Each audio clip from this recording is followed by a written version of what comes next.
Arestado sa Binmalay, Pangasinan ang isang lalaking leader umano ng isang grupong sangkot sa kalakalan ng iligal na droga. Nakuha sa kanya ang ilang pakete ng shabu at mga hinihinalang nakaw na motorsiklo. Makibalita tayo kay Joan Ponsoy ng GMA Dagupan. Sinalakay ng pinagsanib na pwersa ng Binmalay Police at PIDEA Pangasinan ang bahay na ito sa Barangay San Isidro Sur.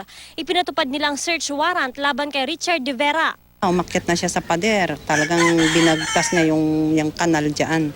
Since wala na siya matakbuhan dahil medyo marami din yung tropang pumunta. Naaresto ang sospek. Hinalughog ng mga otoridad ang lahat ng sulok ng kanyang bahay.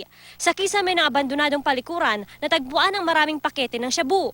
Isa ang Barangay San Isidro Sur sa binabantayan ng Binmalay Police pagdating sa transaksyon na iligal na droga at ang sospek na nahuli ay hinihinalang leader ng Pataw Group. Ibig sabihin, marami silang galamay. Grupo talaga sila, hindi siya nag-iisa. May mga membro siya na runner.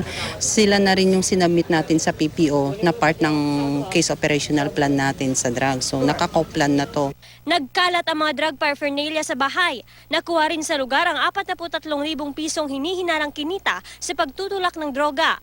May mga dolyar ding nakuha kaya't hinihinalang may mga parokyano ring taga-ibang bansa ang sospek. 5 hinihinalang karnap na motorsiklo rin ang nakuha sa bahay ng sospek.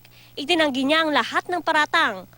Hindi po sa akin pera niyan, yung malalaki. Tinago lang sa akin ng asawa ko. Sabihanan ko na, biyanan ko, pera sa Natasha daw yan. Maharap sa mga reklamo ang sospek.